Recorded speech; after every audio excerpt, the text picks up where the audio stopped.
This was several years ago. I was reminded of it. It was bizarre enough that I had to ask my wife, who had been with me, if I imagined it. It was late at night, but still about 100 degrees Fahrenheit, just north of the border to Mexico. We were on a side road that had one sidewalk up against the wall on the right, and to the left was an open field with large rocks. I was driving. We had driven this road almost daily, so we were familiar with it. The radio had been working poorly, so I turned it off. We were kind of tired, so maybe our perceptions were off. Maybe we only noticed this whole thing because we didn't have the radio on. There was a man laying in the gutter in a light blue button-down shirt, blue jeans, brown shoes, face down, still just below the sidewalk. This occurred within a few seconds that felt like they took longer. My wife wanted to make sure he was breathing. I slowed the car down and pulled over, but on instinct, told my wife to stay in the car. All my internal alarms were going off. I could feel my own heartbeat and I felt watched. She knows to trust me when I have moments like this, so she looked more critically at the situation. The following description is a combination of what we both noticed. There were boulders from the field that had been dragged close to the road. There were streaks of fresh soil. It was really obvious that they had just recently been moved. And on the far side of the recently moved boulders, I could see a blue light, as though someone facing the road was reading something on their phone just out of sight. The light turned off as soon as I looked that way. The man laying in the gutter was definitely breathing. There was no blood near him, and his back and sleeves were clean. If he had been hit by a car or fell, he'd be dirty, right? We had to go. I just knew it. I punched the gas pedal, and we got the heck out of there. In the rearview mirror, I saw 5 men running out from behind the boulders, who had been running at the car and stopped when we sped away. But they were watching us leave. One of them helped up the guy who was laying down. When we got to our destination, I called the police and reported it, but they basically told me to sit on it and spin. A few days later, the news reported that there was an attack at night. Location undisclosed, but in this particular town, where a person pulled over their car when they saw a man lying in the road and was attacked by the man and his cohorts. Thankfully, the victim had managed to escape.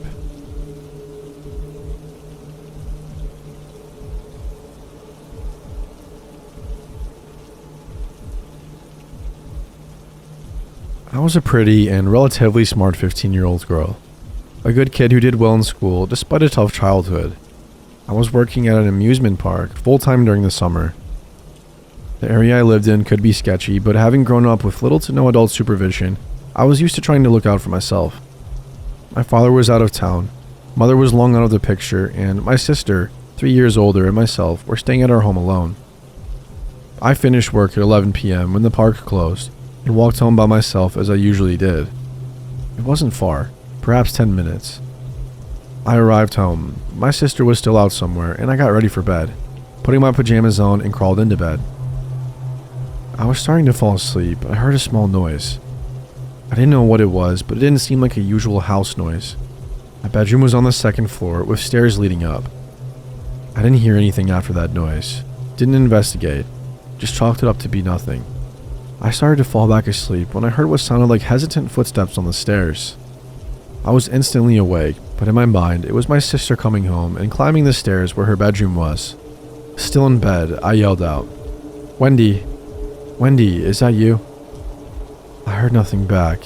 I yelled again, "Wendy, is that you?" Nothing. More footsteps. I was petrified, but as I tell the story to this day, I don't understand some of my reactions that night, so really I can't explain them. I got out of bed, opened the ajar bedroom door fully, and went out to the stairs, where I stood at the top. Below me, about halfway up the stairs, was a man I had never seen before. He looked to be early 20s, a little taller than 5'7". Not a big guy, but solid with blonde curly hair. I asked him what he was doing. His reply was a garbled mess, something along the lines of, "Where's Wendy?"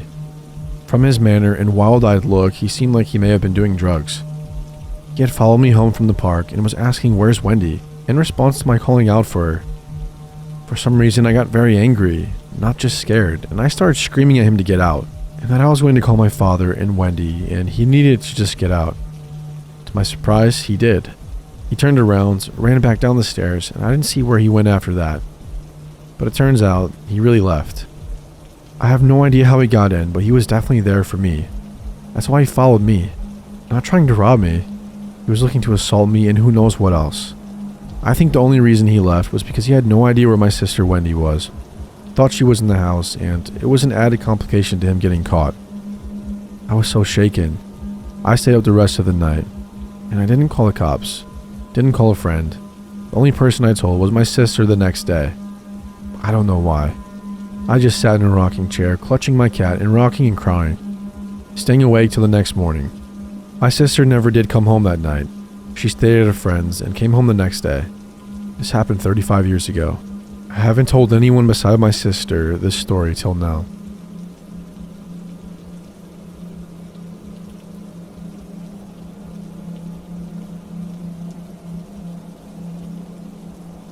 When I was growing up, my older brother raced flat track motorcycles, and as a result, my dad and him were gone most weekends during the racing season.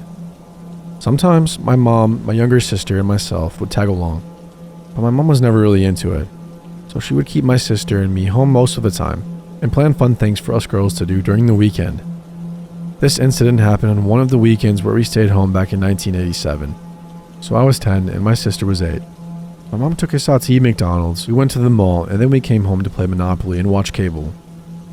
At around 10 p.m., my sister and I started to get sleepy, so my mom brought out the sleeping bags for all 3 of us to sleep in the living room together. I had to ask my mom years later what time this was, because as a kid, I didn't pay attention to the clock so much. So around 2 a.m., someone starts banging on our front door. Our front door was pretty strange. It had 4 large panes of glass that weren't opaque, so they were covered with small curtains. We all wake up to this pounding and rush to the door and look out one of the windows. And there's this girl at the door. She was probably in her late teens or early 20s, and I remember her wearing a white and blue windbreaker. She's frantic and crying and begging my mom to let her in, because she said her boyfriend is chasing her and she's afraid he's going to kill her. My mom remained calm as hell in a scary situation and said, "I'm sorry, love.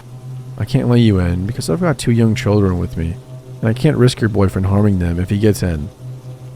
I can call the police for you if you just stay here." Of course, I didn't sit well with the girl as she started crying more and pointed to her foot that was broken and in a cast. "Ma'am, please, you have to let me in. He's coming for me." Again, my mom politely refused and turned and ran to the kitchen and called 911. Our phone was mounted on the wall in the kitchen with a ridiculously long cord, so she was able to go back to the door while on the phone with dispatch and told her police were on the way. This made the girl go even more crazy and said, "I don't need the police because I will be dead before they get here." My mom apologized again and said she was sorry, but she wasn't going to open the door. At this point, the girl just turned around and walked off into the darkness, and about 5 to 7 minutes later, the police showed up. My mom gives a statement, and as she's doing so, my dad and brother come home from the race. My dad didn't even turn off the truck. He just ran up and looked terrified, asking what was going on. While my mom is telling my dad what happened, another officer walked up and said that he didn't see anyone, but found a shoe in the street in front of our house. The police leave, and we all sit in the living room for a bit to decompress, and I remember thinking that maybe my mom wasn't being very nice to the girl and should have just let her in. Fast forward to 2001, and it's about a week after I give birth to my first son. Family and friends are at my house and doting on my baby. After most people leave, there's just my parents, my sister, me, and my son sitting in my living room this time, and I made a comment about how I really didn't love the neighborhood we moved to, but I was proud of actually having my own home with my husband. Then my sister says, "Hey mom, remember that lady that came to our door demanding to come in?" My mom says, "Yes, very well." At this point, I could tell my mom and dad weren't comfortable talking about it because they gave each other nervous glances. So my sister, being the asshole that she can be, says, "Why didn't you just let her in? I wonder if her boyfriend did end up killing her." My dad interjects and said that my mom did the right thing because it was late and we were home alone. Then he adds this little end to it. Plus, they ended up finding her in a car with her boyfriend smoking dope a few blocks over. They had rope, duct tape, 2 shovels, and a shit ton of knives in the trunk. My sister and I said in unison, "What?" I asked why we were never told about that, and my dad said they decided not to tell us so that we wouldn't feel unsafe in our own home. Finding this out made me feel like a huge jerk, because I had always thought that my mom was being somewhat rude. I always wondered what happened to the girl.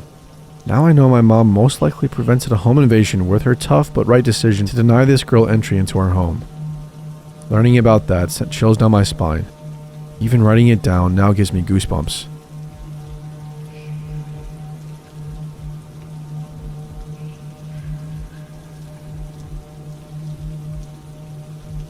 In the late 70s, my uncle was studying medicine at the University of Chicago.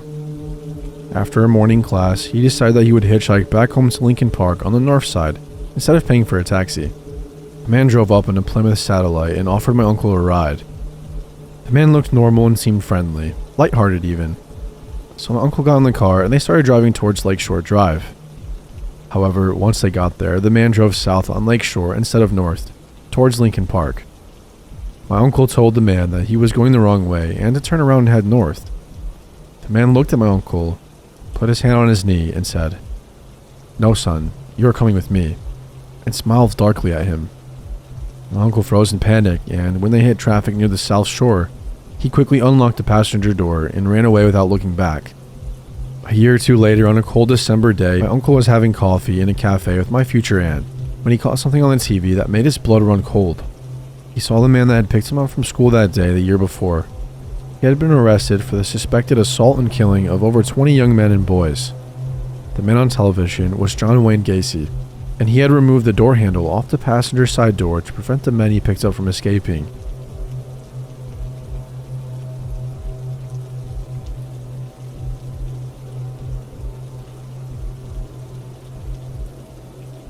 I've been debating about whether to post this or not, but I finally decided that it's been long enough for me to talk about it. This happened to me and my mom last October. It happened in a very rural part of New Hampshire, like a side road on a side road type of neighborhood. It was pouring out, as it had been raining for pretty much the whole day. My mom had just gotten back from down the street in my sister's car, and I was on the couch in the living room when suddenly I heard the doorbell ring. Our front door has a big glass pane in the front, so we can look out from the inside, and someone can look in from the outside. Through this window pane, I see a man. I didn't get a great look at him as I didn't have my long-distance glasses on. The man noticed that I seen him and waved as if he was trying to be friendly. For the rest of this, I'll refer to him as Poncho Man. I got up and thought about opening the door for Poncho Man, but relented, as I couldn't properly see who it was. I didn't want to let a stranger into the house. Instead, I went down the hall to my parents' bedroom, where my mom was getting ready for work. She asked what's up, and I explained to her that a man in a poncho was outside our door and wanted to talk to us. She went white as a ghost. Immediately, she stopped getting ready, closed and locked the bedroom door, and started checking the windows to make sure they were locked. I asked her what was going on. My mom explained that as she was driving home, she had seen the Poncho Man. He had been standing motionless on the side of the main street. As soon as my mom turned down our road, he started to walk, presumably to follow her. She said the encounter was weird, but thought nothing more of it. Why would someone be out in the pouring rain, down a back road in the afternoon? It was like he was waiting for something. I started to panic as well. My mom called my aunt. The two are like best friends, and asked what she should do. My aunt told her to call the police immediately, and so we did. We proceeded to pace around the bedroom, frantically looking out the windows to see if we could see the Poncho Man. From where the bedroom was angled, it was impossible to look at the front porch and see if he was still there, but we were desperate for anything. After what felt like hours, we finally saw a police car pull up. We carefully unlocked the door and went down to let the officer in. We explained what we saw, and he agreed to do a scan around the neighborhood. As he left, I noticed there was something on the doorknob. It was a political ad for a candidate that was running for office. It's possible Poncho Man was just campaigning for the candidate, but there are a lot of holes in that story. It was pouring out, so why would you go door to door? And why would you go that route in such a rural neighborhood? The houses are so far apart, you'd barely make it down on foot. The time doesn't make sense either. Sure, I and my mom were home, but it was almost 4 in the afternoon. Most people would still be at work, so you'd probably get no response from knocking anyway. Eventually, the officer returned. He had found the guy down the road and had questioned him. Poncho Man was able to ID himself, and he claimed that he was a political campaigner and was just knocking on doors for that reason. When probed further, conveniently enough, Poncho Man couldn't provide any other door signs, as the one he left on our house was the last one. That makes the whole campaign story even more absurd. Our house is in the middle of the street. It's not like we were the last by any means, so why wouldn't you bring enough for the whole street? Even the officer pointed this out to us and said that it was unusual behavior. Although the officer was suspicious of him, there wasn't anything he could do about it, as there was no way to prove intent. He told us to be alert and do not hesitate to call if Poncho Man returns. Fast forward a few weeks, and I start noticing that a police car seems to be permanently stationed down the road from us, about a 3-minute drive. I got curious and asked my mom about it. She said that there were multiple break-ins in the houses down the road, and the police were doing a sort of sting operation. The Poncho Man encounter and the break-ins may be unrelated, but considering how Poncho Man acted, I have a sinking feeling that they are connected. Thankfully, for the past few months, we've heard and seen nothing of Poncho Man. We got a new doorbell system with a camera, and the police left the area where they were doing the sting. I just hope that this situation is over and done with,